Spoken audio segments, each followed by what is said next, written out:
G'day, I'm Mark Bays. No, wait, I'm not a Sydney Swans Hall of Famer / Team of the Century member. I'm Alex Donnelly, and I'm your host for the AFL Today Show, your new favourite one-stop shop for all things the greatest game in the world, Australian rules footy. Joining me for the Midweek Madness shows, local nuffs, weirdos.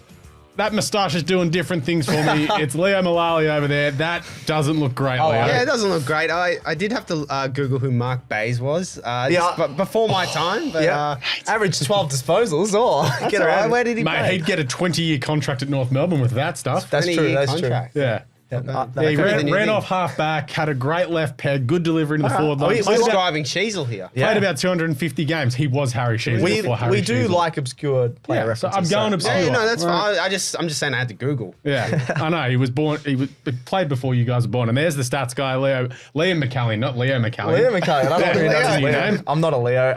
Yeah, very excited. You're a Yeah, Libra. he literally did play before us, but good on him. He seems like a good player. Team of the century, you said, so get around him. Exactly.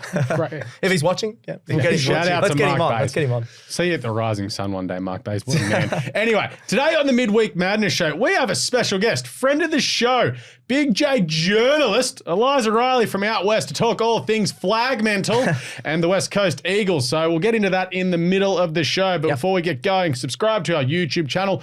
Follow AFL Today on all the social medias and get around this wherever you get your podcasts. Please give us a review, leave a comment on those podcasts. The 5-star ratings are very, very important because we are absolutely better than the AFL Daily Show produced by the AFL because we are AFL Today. Okay. But anyway, footy's back. Let's get into the news. Footscray rebranded. For 1 week, yeah. Some would say that they should do this forever. Yeah, some would say that. Yeah. It's retro around. The Western Bulldogs are Footscray this week. I like it for 1 week. I do like it. Yeah. I like it better than the Western Bulldogs. Western Bulldogs, it's Footscray. It's I great. don't know, I like Western Bulldogs for some reason, but yeah. I might be an Western outlier. Bulldogs, Yeah. so I'm all about You might see him Footscray. at a different as a different team if they're Footscray. I think they were Footscray when they broke my heart when I was 6 years old. So. Well, when they beat you Swans in the granny, they were Western Bulldogs. Yeah. So that's why he wants them to be Yeah, called Footscray. yeah, but they were Footscray when they broke a He child's wants heart. them to fold. Yeah, I don't know about that. That means the bonds. I've actually come around. They were actually slightly enjoyable to watch on the weekend. I don't know what's If happening. they fold, in my is the life. bond up for grabs? He's always he's out of contract next year. He only He's signs 2 100% years deal. re-signing. So is Trelaw, so is Libba. Libba And and they the got, Libba and the give Bond them that. absolutely love the Dogs. They're not leaving. Anyway, Tyson Stengel passed out in a pub on Saturday night, Sunday night. Oh my God. Sunday morning. This is a weekly occurrence for him. What is he doing? Yeah, that's. I do enjoy how the media has sort of tiptoed around this one compared to one Clayton Oliver. Yeah, that's true. That's Given, true. you know, for Clary for months upon end, it was a complete beat up on Clary. Just and say the it was culture Clary and on the everything. weekend. There would have been every single media outlet He covering it. would have been suspended from playing of some sort. But this is, let's be honest, this is not Tyson Stengel's first indiscretion. No. The stats guy was drinking with him during gather round. Maybe not directly Not with with him, him. but he was there. He was there. He does love a it was late after night. the game for... Yeah, he wasn't doing anything wrong. He was just having a drink, but I know he does like a late night, Tyson Stengel. Yeah, so it's, you know... But he needs to be a bit smarter. It's like not his first time he's had a big night and gone too far. Why got sacked from Adelaide. But yeah, Yeah. hopefully all's well with him as well as, you know, mental health and all that. So hopefully Yes. he is okay, but Yep. maybe get off the tins. Yeah, relax. Our man Cheeks, friend of the show, James Rowbottom. He's back for the Swans this week. Yes. Jim's up and about. Yeah, Cheeks, he's back. I love it. Someone who's back this week, Harry McFive. Oh, two of Jim's Harry favourites, Mackay. yeah. Also apparently back from a virus. Tractor Yeah. beam. Apparently. Yeah. Yeah. CTE. Yeah, exactly. Speaking of CTE, Tom Barras is in concussion protocols. Ooh. Has also met with Sam Mitchell. Yes. Which is very, very interesting. We'll chat with Eliza Rielly about that one later. Gary Rowan obviously in the protocols too, given he got knocked out by North Melbourne on the weekend. He just loves, he doesn't love getting knocked out, but he gets knocked out It's like all the time. third Gary one Rowan. in his last 2 years. Yeah, It that's was not an good. accidental head knock, wasn't it? Yeah. And last year was the clash with Jezza, wasn't it? Yeah, all of his have just been so unlucky. So Yeah, very unlucky. No good for Gaz. Speaking of unlucky, Sam Taylor and his busted nut. He's back this week and he's wearing specially designed padded underpants I've not seen to this. help his nut. There you go. Seriously. Is it like a cyclist? It's You like know a those gel. cyclists? No, it's not like the padding on the seat. It's like a gel-based Can thing. you stop doing your hands like that? Just to protect the that's nut. just a bit weird. Good on him. I'm happy he's back. I'm glad he's back. As long as he's comfy, that's all we want. Every dude cringes when they think of Sam Taylor's injury. Yeah, and padded undies. Yeah, it's Let's actually move on. Speaking of injuries, Jordan Ridley got a contract extension at the start of the year with a history of injury issues. He's injured again. Yeah. He always gets injured. That's the third time this year. Oh. He was injured last year too with concussion. As well. Yeah, but this is 3 weeks of the hip flexor injury. That's not great. No. Really timing it well for how Essendon are going at the moment. Before we get into the big piece here, Brendan Ellis has retired effective this morning. Yes. He's had a lot of issues this year. He got a couple of flags at Richmond and then was like, I'm going to take the money. Yeah, he had 251 games, which I think is a bit over.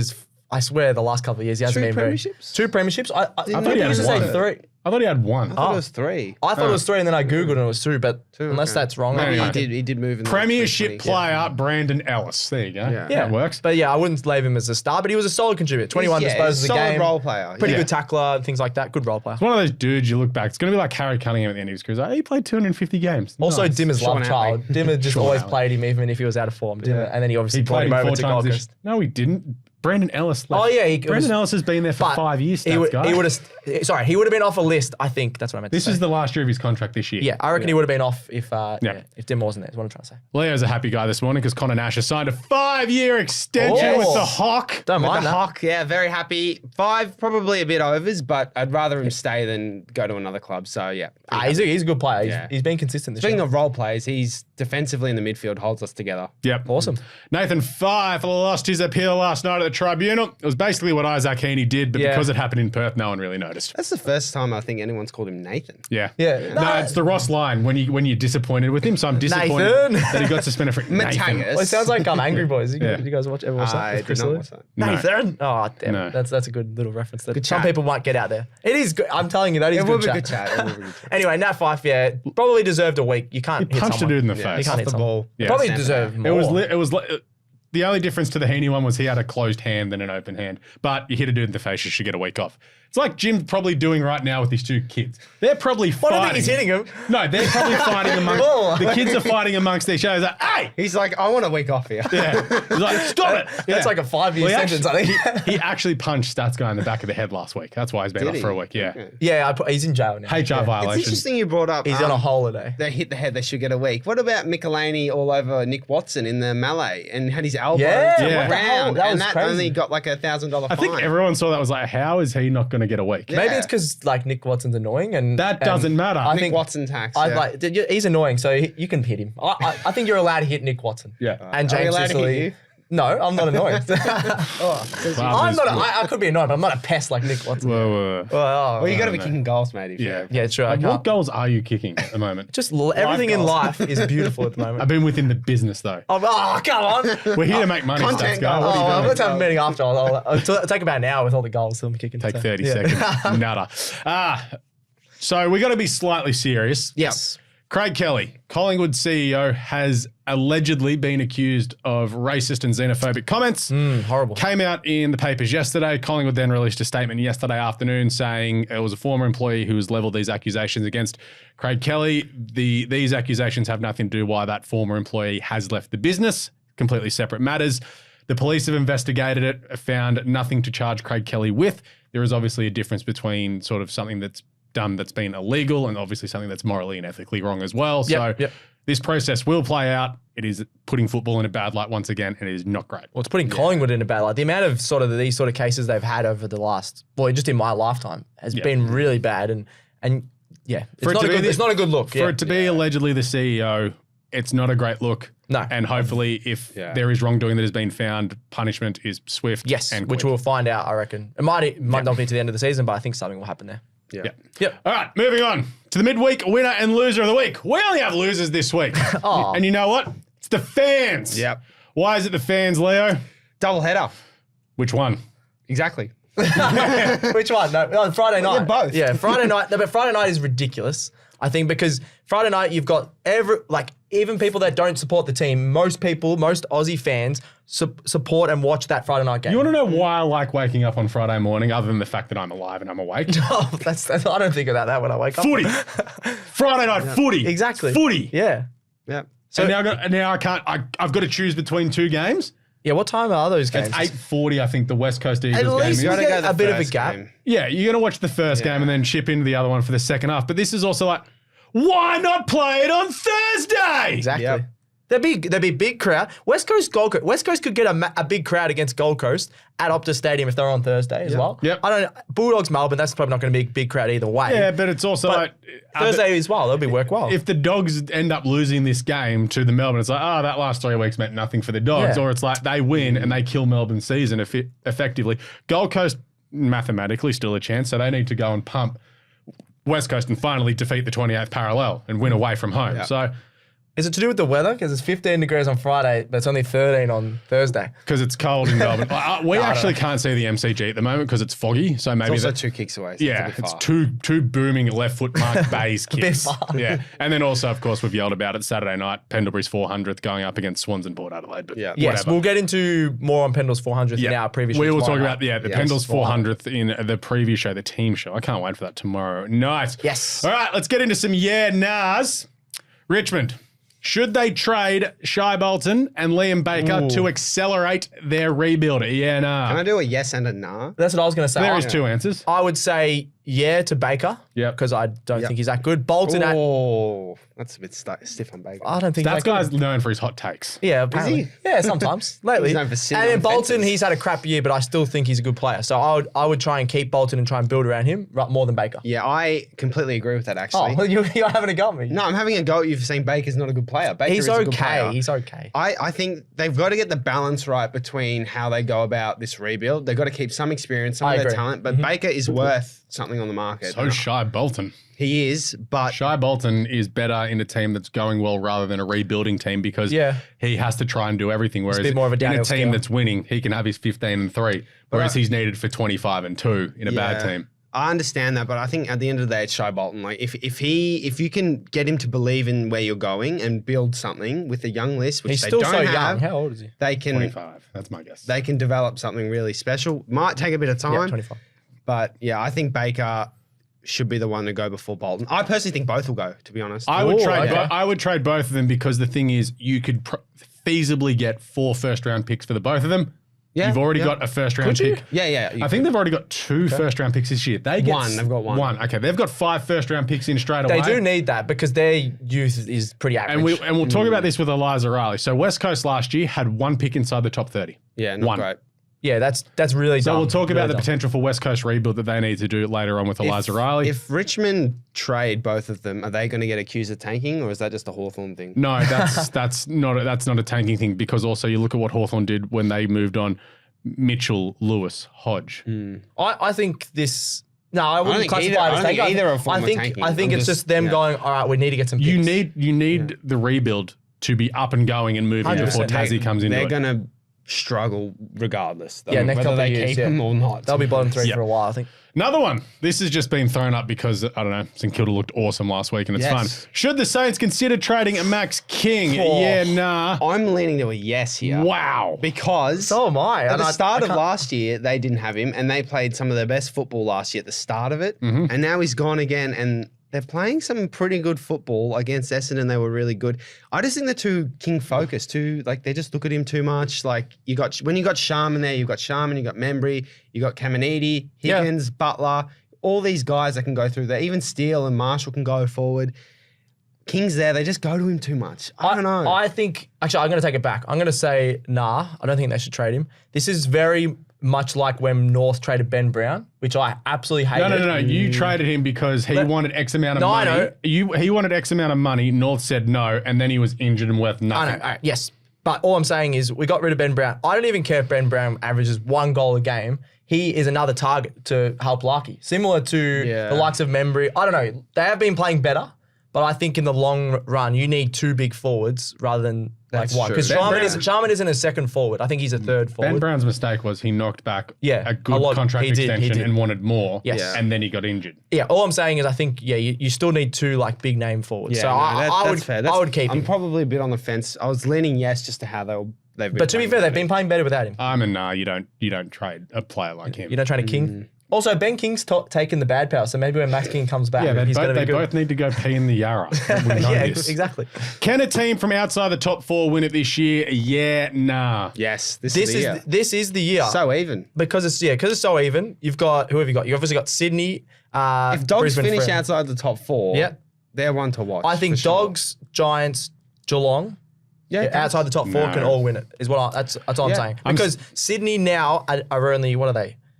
6 points off. 8 points ahead. The gap is not as big. The gap is not as big as it used to be, and I think it can be really close. I stick with because if Sydney and Brisbane finish top 2, it's a Sydney and Brisbane grand final. Yeah, I think logically. Yeah, but I just can't wait for Brisbane to they'll crumble again. I just think because of how even it's been though, like everyone's like Hawthorn are like a game outside the top 4 essentially. So like it's very, very. And the Dogs even. have been knocking off big teams. Yeah, I don't know. I think definitely there's a chance. Should the Western Bulldogs go back to being Footscray forever and have that awesome kit with the Bulldog in the middle? Yeah, nah. Yeah, why not? Yeah. Nah. As someone from Footscray, why not? Oh, yeah, you are. I like the logo and like the old retro kit for sure, but I don't know. Western Bulldogs, they literally changed it so that it encapsulates the whole area, and I like that. And I like it's different. I like how you got Western Bulldogs, and it's very different to all the other teams. So yeah, I don't mind. Cooler. Yeah. Sounds cooler. Footscray. But they changed it for a reason, so I don't think they'll ever change it back because they said they wanted Also, collars on shirts. collars on shirts Or singlets, sorry, Guernseys, whatever you want to call them. Yep. Will this year be the first year we have a team to win 14 games and miss the finals? Yeah, nah. I'm going to lean to nah. Yeah, nah for me. In mine, it was a yeah. I'm pretty sure it was either Hawks. It would have been Hawthorn. Hawks or Port. Hawks or Port. Yeah, sorry, Hawks or Giants on mine. It's like 8th and 9th. I think it'll depend if Hawthorn can beat one of Giants or Carlton, because then they'll probably get to 14. If Hawthorn and Port Adelaide lose this weekend, I don't think either of them are getting to 14. Would that be the first year ever to have 14?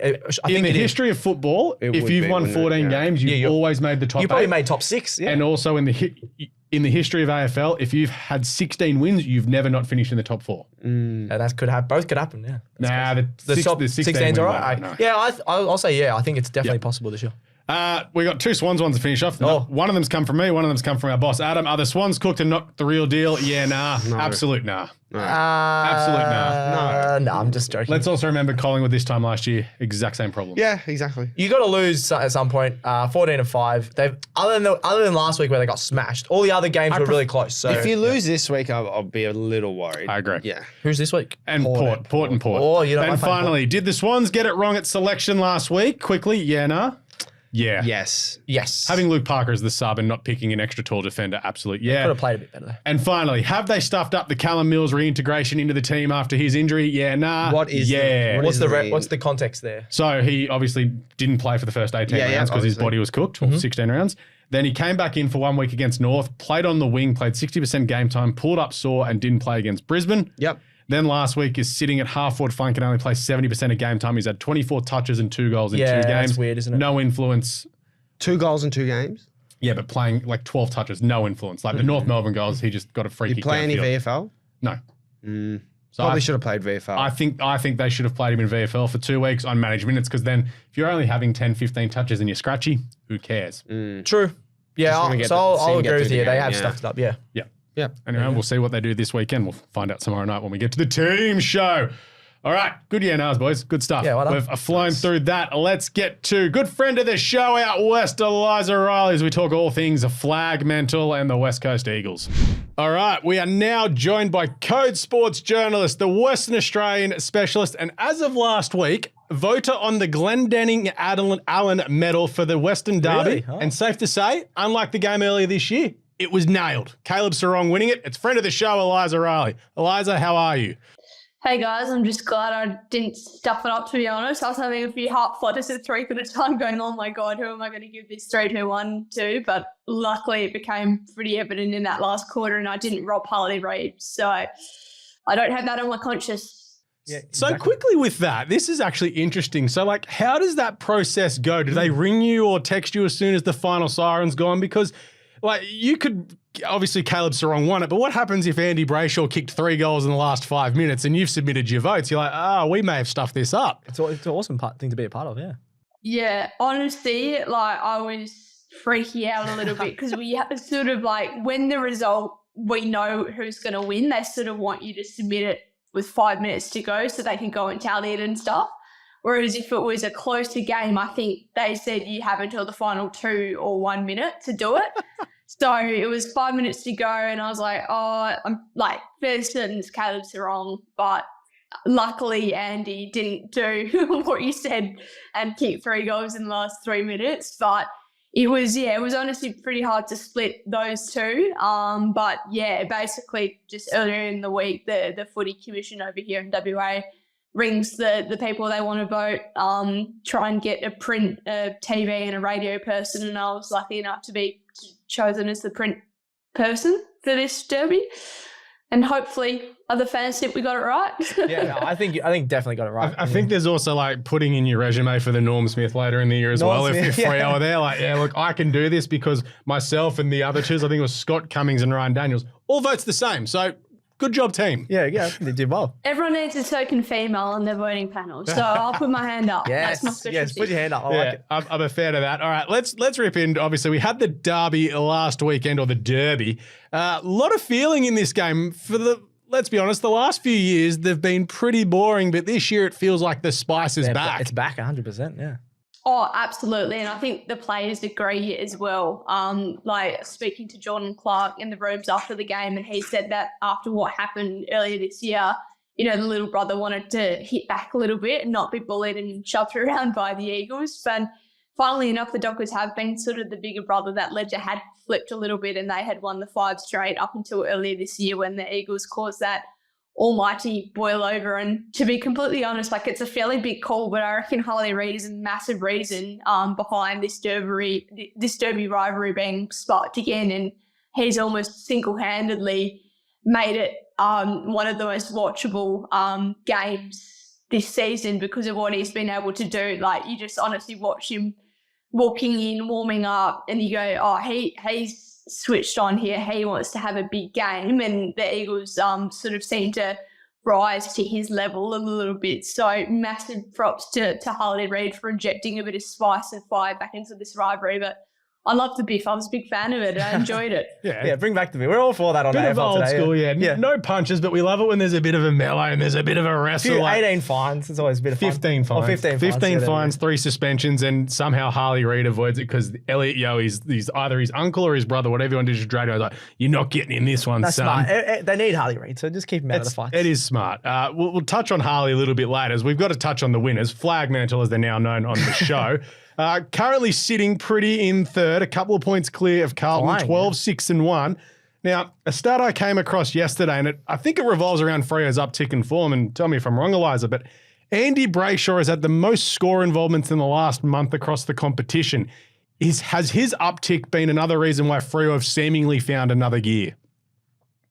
Yeah, absolutely. Like, you think back to his 2022 season when he was voted AFL PA MVP. So his peers voted him in as the best player in the comp that year, and he was pretty high up in the Brownlow as well. That's sort of the benchmark we know of Andy Brayshaw, but the past 2 years he's been dealing with a few niggles. Earlier this year he had a bit of a knee sort of issue, we believe, that sort of restricted his form a little bit. He also had an ingrown toenail that actually got ripped off in a game. He was walking around the rooms post-game with a bloody toenail that they actually had to remove. So that apparently bloody hurt, and fair enough. That, sort of restricted his training a bit. Yeah, that would not be fun. The pressure on that, it sucked. It was disgusting. I saw it. My eyes have never been the same. But yeah, he's had a few niggles. He's finally come through the other side of that now. As you've seen, his form is pretty much back to what he was in 2022. He's not the Caleb Sarong in and under, doing the hard stuff. He's sort of that next chain in the link who's getting the next possession and being able to generate scores and get it out of the stoppages and sort of be that clean ball user the Dockers have desperately been crying out for the past few seasons. So his form has definitely been a massive reason in this uptick. Agreed, yeah. Speaking of that, like with how Freo's going, and you sort of look at their list and just the team across the board, they are so well balanced. Josh Tracy, would he be the most important player for this team, given when you look at how they set up, how powerful the lead up 40 is? Midfield, you can shuffle them around. As we've seen, Alex Pearce out hasn't been a massive issue yet. Is the big kahuna, aka Dick Cyclone, the most important player on this list, given what he offers? He's absolutely in the conversation, and I think you sort of measure that by, like you sort of touched on, if you take them out of the side, where are they going to be? And I reckon if Josh Tracy was injured or suspended or whatnot, the Dockers would struggle to replace him up forward. I mean, Pat Voss has been in pretty good form in the waffle, but Tracy's just gone to another level this year and certainly the most improved player at Fremantle and probably up there in terms of the most improved in the whole comp this season with what he's been able to do, the physicality he's provided, and he's also one of the most accurate kicks at goal in the competition. And we think about Fremantle been crying out for a consistent goal kicker pretty much since Pat retired, which is what, a good almost decade ago now. So what he's been able to do has been absolutely incredible. And I reckon that it's probably a bit of a battle between him and Hayden Young as to who's the Dockers most important. But good call. Josh Tracy has a very, very, sizable say in what the Dockers do any given weekend. Yeah, I'm a big Kahuna guy. We need a most improved award in the AFL. No one wants the most improved award. It's like, oh, you tried hard. Here you go. No. You're playing AFL. You're a good player. I think most improved could be up there. That'd be fun. That'd be a bit of fun. Let's go. Yeah, we've got retro kits, obviously, with a lot of the teams. The Freo, the Anchor's back. I think, is it this week? I'm pretty sure, which I love the old school red, green, the white, the purple. People used to go, oh, that's too many colours. I love it. I think it looks awesome. What are your thoughts on the retro kits, and should it be a permanent feature, do you think?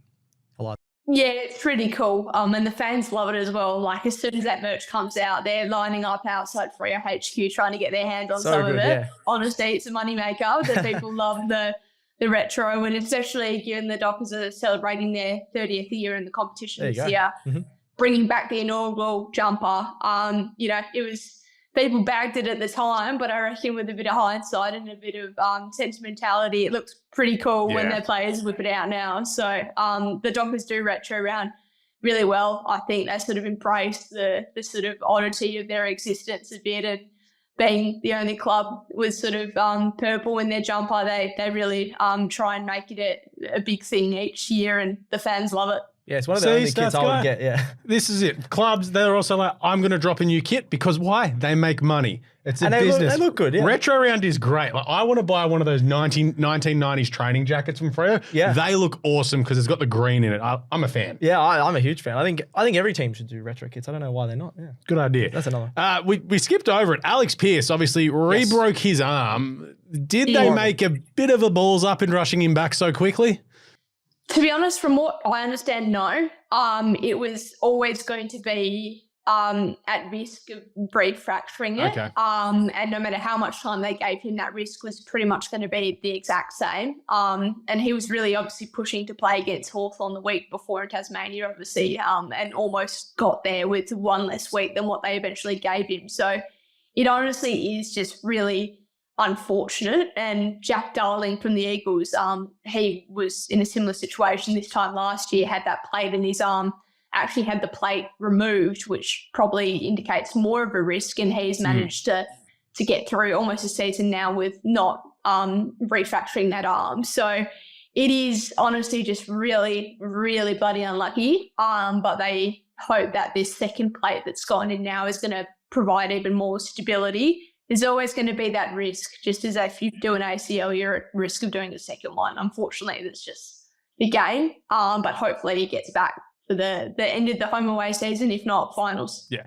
Finally on Fremantle, as they are heading towards finals. Their run home, like they've got Essendon this weekend. I think it's at Marvel Stadium. Then they've got Geelong at home, GWS in Sydney, and Port Adelaide in the final round. How far can this team go? Are we buying into Flagmantle? Are they the real deal? I am. Well, not to take anything away from Flagmantle, but it's anyone's flag this year, isn't it? And the Dockers have sort of taken that approach a little bit about why not us? There's no one. We thought that Sydney were the clear runaway favourites, and they've obviously fumbled the ball a little bit in the past few weeks. So the Dockers are very much of that mentality of, hey, we're right in the mix here. Let's give this a real hot crack. And I think their destiny is in their own hands a little bit, because we know for WA sides just how important it is to finish in the top two.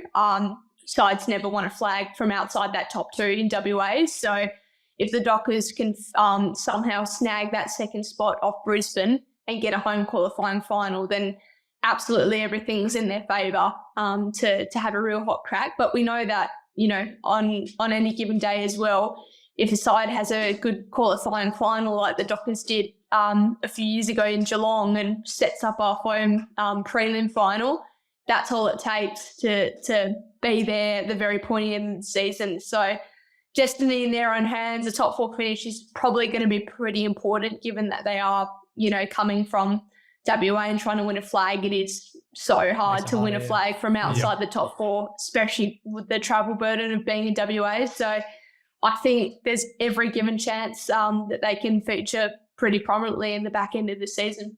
Speaking of a team that won't be in the back end of the season, sadly. the West Coast Eagles, the new coach search is continuing, and obviously it's come out that they're finalising who they're going to look at as far as the selection goes. But what were the thoughts and vibes across West when Dean Cox basically came out and was like, nah, I'm good in Sydney. Like, That surprised me a bit, yeah. Young family, wife just opened a new business. If he wasn't West Coast legend Dean Cox and he was just Dean Cox who'd played at the Western Bulldogs, would West Coast have wanted him so badly? It's kind of a perfect storm a bit for the Eagles, because generally when, a coach is sacked, your instant thought is to go and look at the assistant coaches of the teams at the very top end of the ladder. Yep. So in that case, it was Dean Cox. It is Ashley Hansen at Carlton. It is Jamie Graham, who's obviously an ex-Eagle as well, at Fremantle. So it almost was this perfect storm a little bit, in that the targets Eagles we probably thought they would have gone for just happened to be former, players of the club. But you're right in that if Dean Cox was any other, played for any other club, it might not have been such a grand pursuit of him. He would have been very much in calculations, but it is that added element, isn't it, of being great of the club and what he did for the Eagles and his experience at Sydney and just how highly credentialed he is. That made it a bit of a shock, to be honest, and a bit flattening that he didn't decide to pursue it. Yeah, fair enough. See, I personally, I know I'm a Swans fan, but I thought he was never going to go and do it because he looks very likely to be the next coach of the Swans as well. And also the young family part as well. It's like, it is a big move to go all the way back to Perth, and you'd probably have to pay a coach a lot of money, as they have in the past, to get him over there. But we have a look, obviously, Josh Carr said no as well, but Brent Montgomery's a name that's come out in the last few days. You've mentioned Ashley Hansen and Jamie Graham, but Daniel G. and Syracuse. He comes up every coach. I think he's actually a really good coach. At one point, that dude's just got to get a job, but this West Coast job does look to be a hard task, sort of like what Adam Uze is undertaking at the moment. Like, what's the vibes and thoughts out of WA at the moment? Like, who's framing as like an early favourite, shall we say? Yeah, like, to be honest, I reckon the Eagles will try and cast a pretty wide net for this job and try and get as many people to apply and speak to them as possible, because, as you said, it is going to be a really big undertaking. It's a really big decision for the future of the club, and they want to make sure that they get the right person who can lead them out of this rebuild, because that's going to be the key component. They need someone who's good at relationships, who's good at developing young kids, and can really, sort of lead the club out of what is a pretty dark era, with a bit of pain to come, to be honest, with the likes of, Elliot Yeo and Jeremy McGovern sort of nearing the ends of their careers. So I think at this stage, you probably are still looking at, your Jamie Grahams, Ash Hansons and Montgomerys, as sort of the top tier of untried assistants, and Jensen Kuzer as well. We won't discount him. Poor Jen.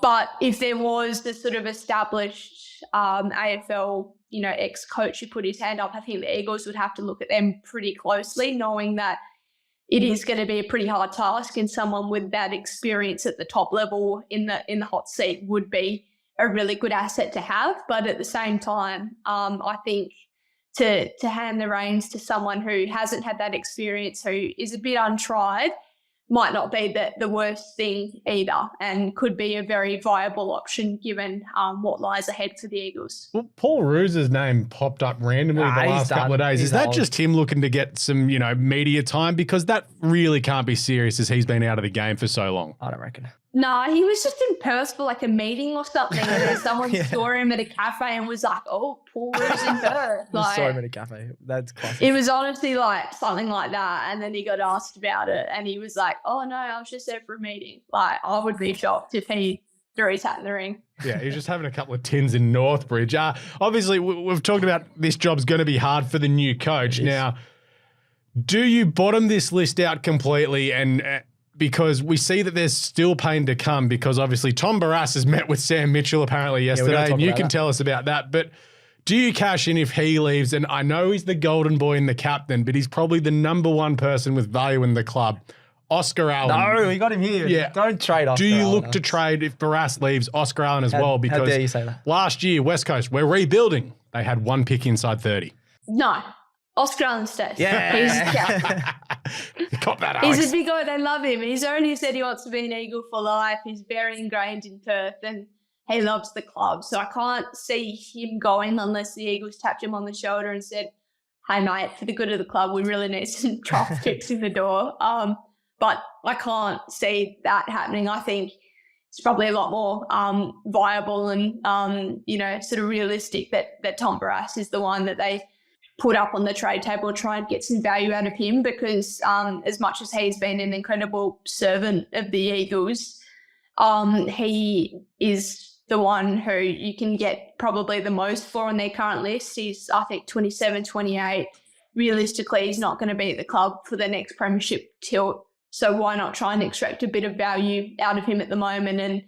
And the Eagles also have, a few understudies and the likes of Harry Edwards, who's obviously played a bit of footy lately with McAllion out of the side. We all thought he was a bit of a question mark, but I thought he's been pretty solid in the past few weeks and has shown a fair bit. And Rhett Basso as well, who unfortunately has had a very interrupted season with groin issues. He is very highly rated internally as well. And the Eagles expect him to play a fair bit of senior footy, if not the back end of this season, going into next season as well. So it's not all doom and gloom if they do lose Barrass and maybe pick up a Denver Granger Barrass on the cheap if he does head to Hawthorn. I like that. Well, it's just getting rid of a Barrass for a Barrass. It makes sense. And it's an upgrade. Exactly. Same. What is the chat out of Perth today with that Sam Mitchell has flown across to Perth to meet him? Like, is it just sort of a resignation like, we're second last. Yeah, we're probably going to lose him. Yeah, I think it is heading that way. Like there has been a fair bit of movement, hasn't there? And this is sort of the first really significant, throw at the stumps that has been had in terms of actually meeting up with him. And there was a coffee a few weeks ago, apparently between Adrian Hickmott, who's obviously assistant at the Hawks, and obviously spent a fair bit of time coaching Barrass when he was at the Eagles during that premiership year. But for the senior coach to fly into Perth and meet with a senior player, that sort of tells you that things are heating up a little bit.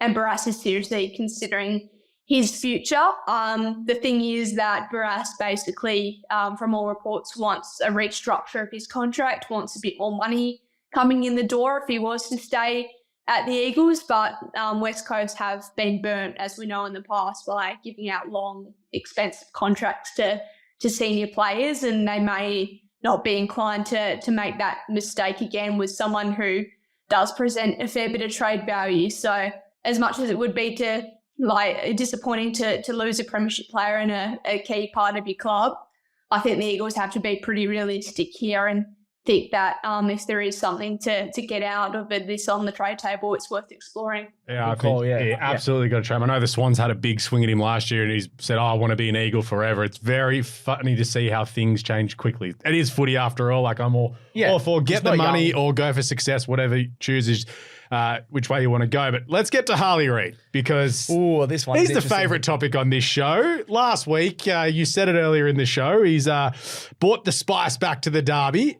He gave away 5 free kicks. He's a kid, but the Fremantle fans booed him, have seemingly gone just real into their emotions about this and are tweeting like a 37-year-old mother who's gone through a divorce. It is very funny to see that a 19-year-old has triggered Fremantle fans. Oh, it's so funny. He's the biggest antagonist and the Freo fans absolutely fell for it. And the Fremantle players, I thought, to be honest, as much as he did roll them up and, try and get in their heads a little bit, the Fremantle players were fully going after him a little bit. And I was like, calm down. Guys, you're getting sucked into a 19-year-old kid. Exactly, He got in their heads. He did well. He did. And he wasn't taking a backward step. He probably started it, but then Freo started ripping into him more so than he was giving it back. But it did go both ways. I loved it. I thought it was pretty entertaining to watch and a sign of, just how sort of much Harley wants to try and transform this club and give them a bit of an identity again. So he did cross the line a few times. I think he gave away 5 free kicks. If he can get that down to sort of 1 to 2 and not have as much of a negative impact, it probably helped a little bit. Like he did give away a free kick to Sukowski, which resulted in a goal. So if he can take that out of his game and just focus on the tough little cheeky stuff, then I reckon he'll be in a better place. I like that. I did enjoy that. Also, the ex-Fremantle greats that were commentating on the game across radio and TV just instantly triggered by this kid going, you know what, I'm going to have a crack at Brayshaw and Sarong. And they gave it back. So it was fantastic. But like you said, it's good. 5 free kicks, a bit of, sit down with him on the sun and be like, this is great. Everyone's going to stop giving away free kicks. Everyone will be tuned into the derbies though. So we absolutely love that, I reckon. Yeah. Why not? Yeah, I love it. All right, Eliza, before we let you go, sort of final predictions or any shocks to come for the Eagles as far as the end of the season is concerned. Can they pick off another game? They've got Gold Coast this weekend, so they're probably certainties. Don't know about that. Well, we know that the Suns haven't won away this year, yeah. And the Eagles have played well at home. So if you add those 2 factors up, then you'd think that the Eagles have a red-hot crack against Gold Coast on Friday night. And I think that's going to be the key, just trying to get something out of this last month of the season. And, they had an honourable loss on the weekend just gone, but fans don't want honourable losses anymore. They want wins. They want something to celebrate in this back half of the year. So I reckon they're a pretty good chance against the Suns on Friday night. And if not, there's a few more games after that to try and pitch one more. Bring it on. I love it. All right. That's Eliza Rielly. Big thank you to jumping in on the show today. I'm sure when Flagmantle are charging towards their first flag during the finals, we'll have you back onto the show. Also, with AFLW coming up, I've already hit you up about that. So can't wait to get into that as well. But thanks for joining in, Eliza. Thanks, guys.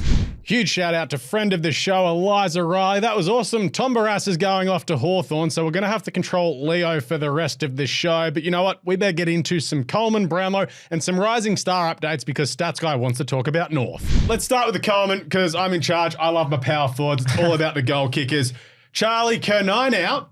56 goals, because that's what Jim rolled with last year. He did. Kernine S.A. Hogan, 53.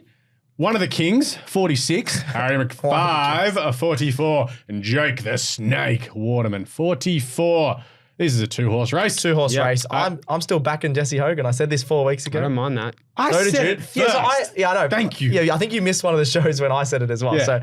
So, Hogan has been in amazing form. I think he can catch him. It's only 3 goals.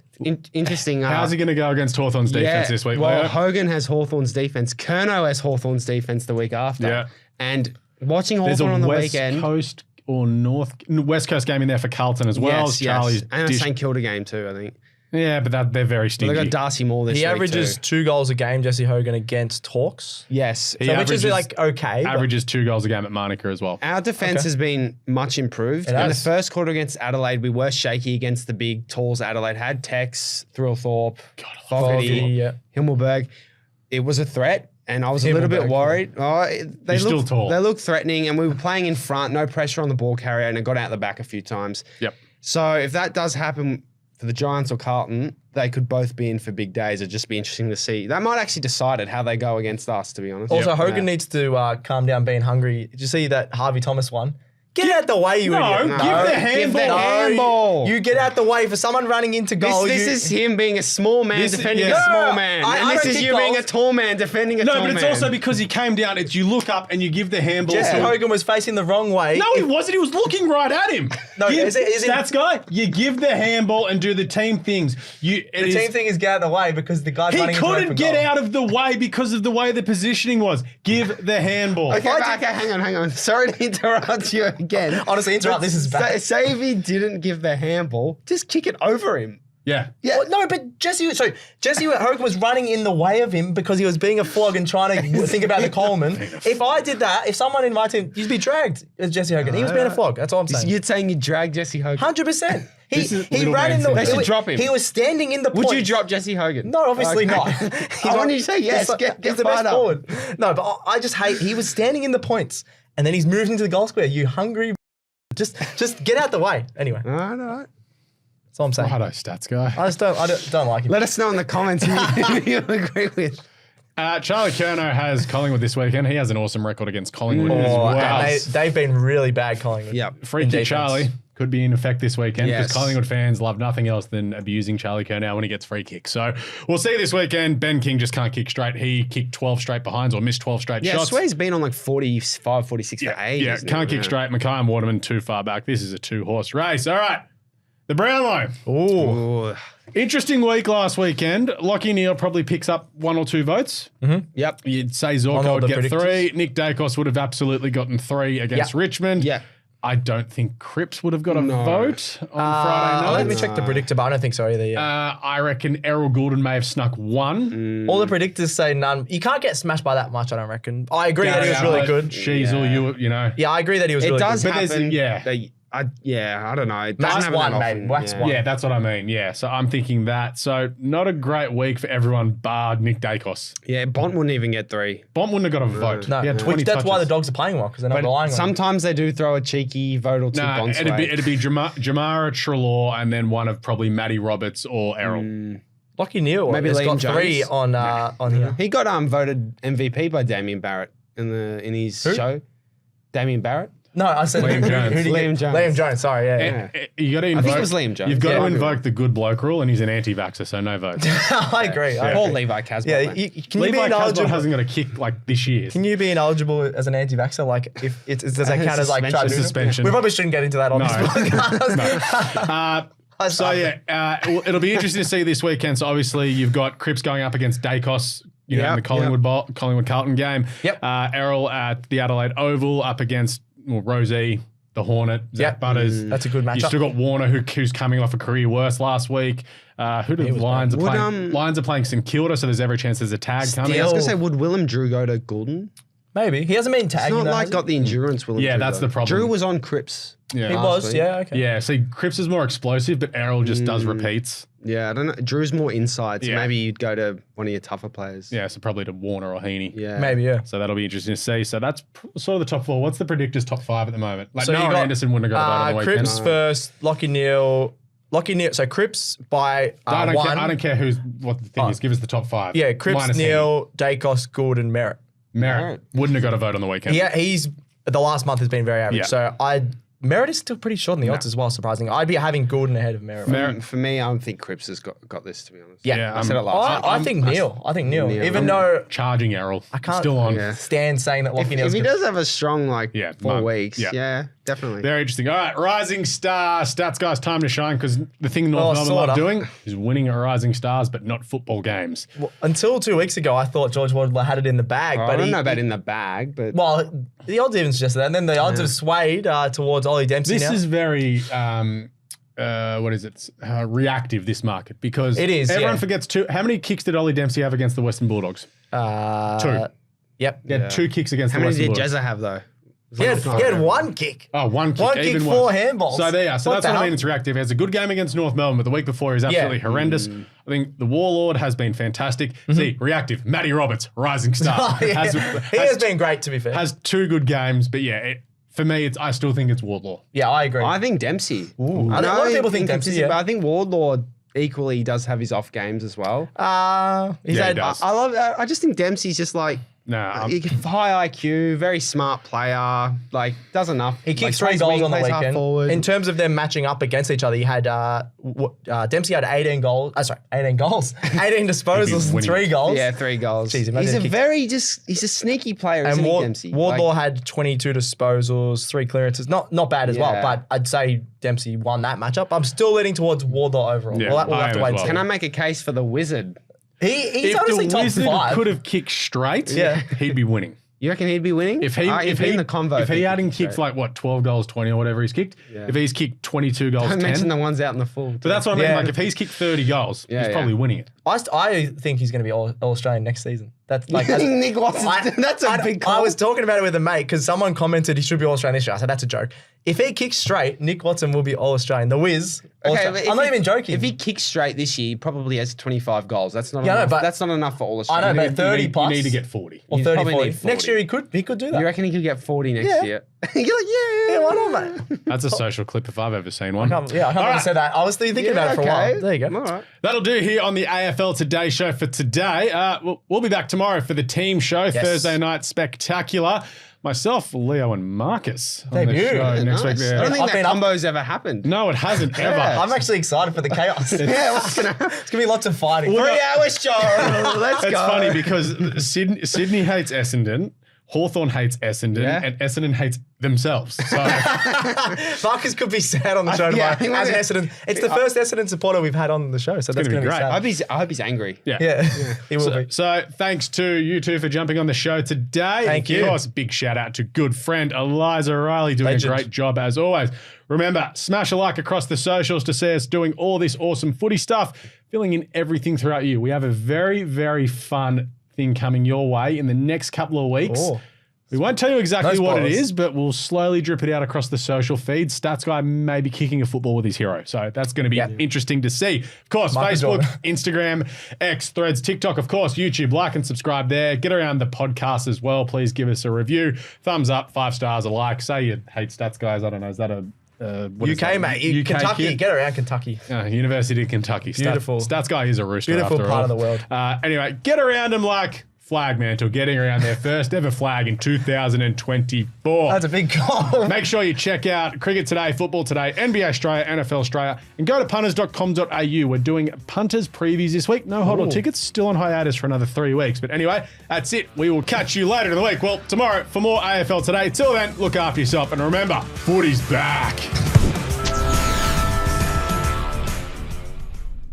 If you like this show, make sure you check out all the other shows on the Sports Today Network, from the AFL Today Show to the Cricket Today podcast, the Football Today podcast, as well as NBA Australia and NFL Australia. With Sports Today, your sporting needs have never been easier to cover.